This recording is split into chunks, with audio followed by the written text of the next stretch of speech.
How can my startup stand out to investors?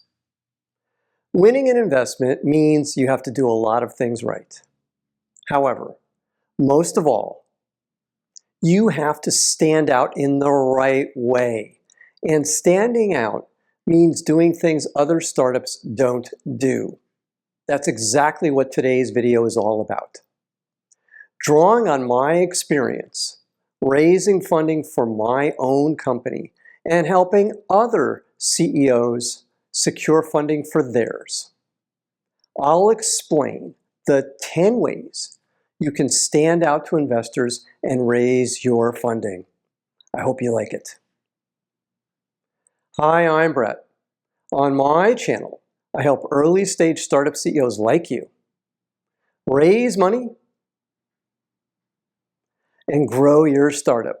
So if this sounds like you, then hit the subscribe button and the bell so you get notified every time I release a new video. Let's get started. And let's start with the most important one on my list. Number one, execute your plan.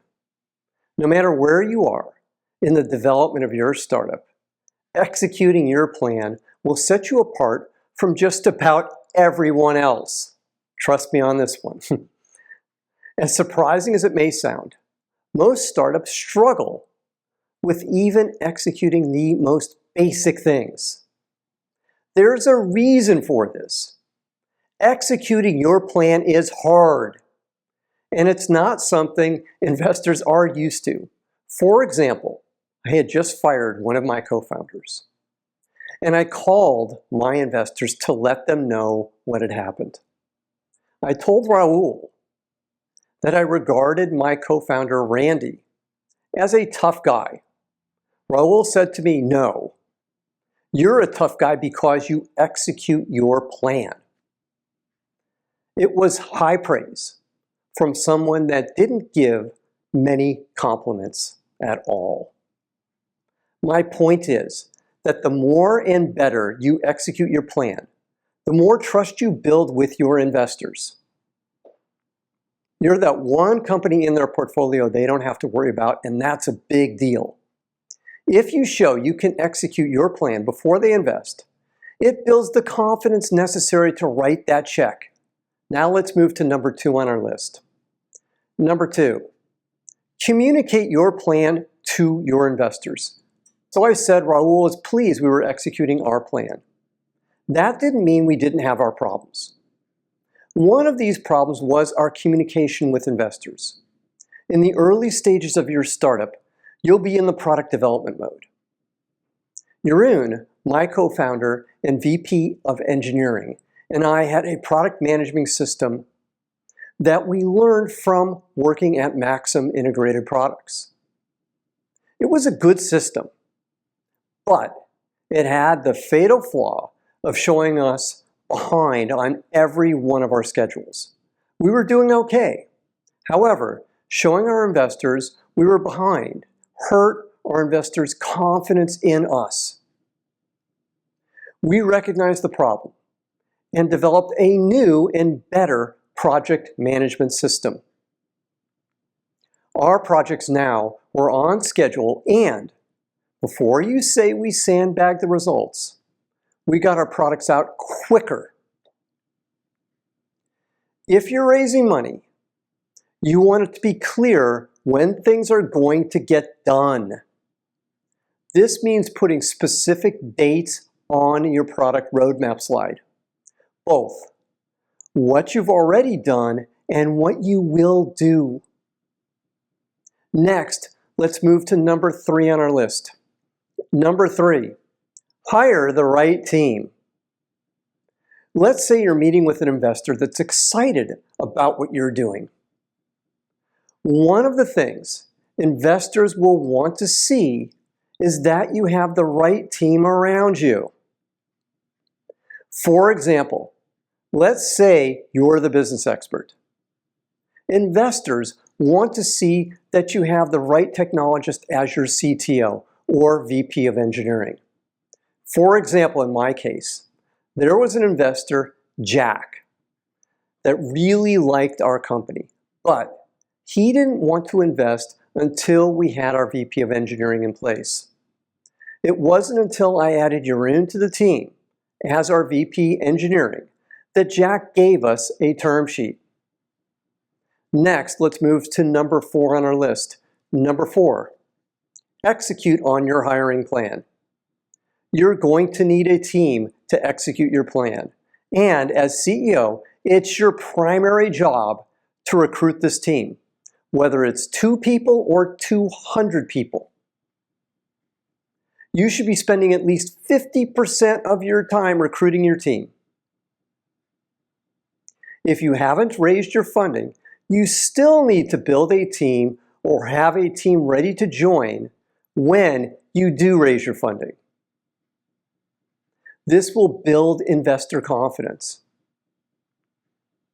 If you have raised your funding, you will be measured correctly by your investors on your ability to build a high-quality team. Next, let's move to number 5 on our list. Number 5, actually develop a product that works and do it on schedule. You're building your team, and now you have the challenge of getting your product or service to market. Too many startups fall apart right here. They never get a product to market. Don't let this be you. You'll never get an investment if you can't get your product to market. And you'll never raise another round of funding if you can't get your product to market. Back to dealing with Raul. As a term of his fund's investment, we had to release 4 product families to production in 1 year, or we wouldn't get our next tranche of funding. By the way, tranches are never good. And if you can avoid them, do it. So in our case, our company would literally shut down if we didn't execute. Fortunately, we released our 4th product family in 9 months, 3 months before we had to. Now let's move to number 6 on our list. Step 6, prove you can sell. Traction. It's the moment of truth. This is where the rubber hits the road. In today's world, most investors want to see your product sell before they will fund your next round. The more money you're trying to raise, the more traction, which means revenue, you're likely to need. Sales is usually your responsibility if you're an early stage startup. So, don't hire someone else. You've got to get out there and make it happen. Next, let's move to number 7 on our list.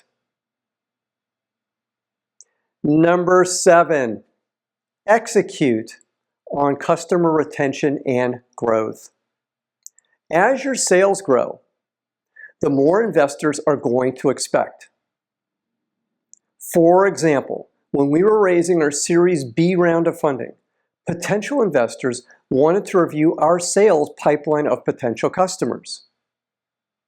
They wanted to know what our customer churn rate was and the long-term value of our current customers. And they wanted customers they could talk to. So, make sure you have customers you can use as references. This is what sales execution is all about. Now let's move to number 8 on our list. Number 8, execute on managing your burn rate. Back to Raul again. During one of our board of director meetings, Raul said, "We never have to guess where the money is going when it comes to your company." It was another compliment. You want to be transparent with your investors about how you're spending your money. We would send the board detailed financials before every board meeting we had. We also made it a habit to have a waterfall chart of how we were spending our cash versus our planned spending, so they could see we were managing our money well. If you're not already funding, You'll need your cash to last as well. The game is doing a lot with a small amount of cash. The bottom line is you need to know your numbers. You should know at all times, number one, how much money you are spending each month. Number two, when will you run out of cash? Number three, how much cash you will need to get to cash flow positive. And number four, when will you get to cash flow positive? As I've said before, burn these numbers into your brain. Now let's move to number 9 on our list. Number 9, execute on handling investor relationships. I talked a lot about Raul today, and I hope you've gotten the idea that he was not so easy to deal with. Regardless of whether you have someone like Raul as an investor, you need to manage your investor relationships well. The key to this is never surprise your investors. If there's bad news, tell your investors before they find out from somebody else. For example, when my co-founder Ken quit, I called my board members and investors immediately. Then I told them what the plan was to replace Ken. At the same time, don't waste their time with stuff they don't care about, like an engineer leaving the company. Finally, let's move to number 10 on our list. Number 10, dealing with the inevitable problems. I can almost guarantee you that your startup is going to have at least one near-death experience where your startup literally hangs in the balance. It happens to all of us. Your ability to successfully navigate through this situation will determine whether you survive. It might be your co-founder quitting. It might be your largest customer canceling their order at the last moment. It might be Wednesday and you don't have the cash to make payroll on Monday. It might be an investor pulls their term sheet at the last moment. I had all of these happen to me, by the way. Your ability to meet the moment will determine whether you can stand out to investors and get their support. Now, if this content is resonating with you, then please hit the like button right now. One final thought. Just get shit done. I'll end with one more story. This about my other investor, Gil. Gil told me, after we closed our initial $12 million in funding, the reason he invested was that, quote, the people we talked to about you told us that you got shit done. In the end, that's what investors care about. Execute, and you'll stand out to your potential investors and your current investors. Now, I have 2 more things for you today. First, my free startup pitch deck template. It has all the slides you need to develop an awesome pitch deck.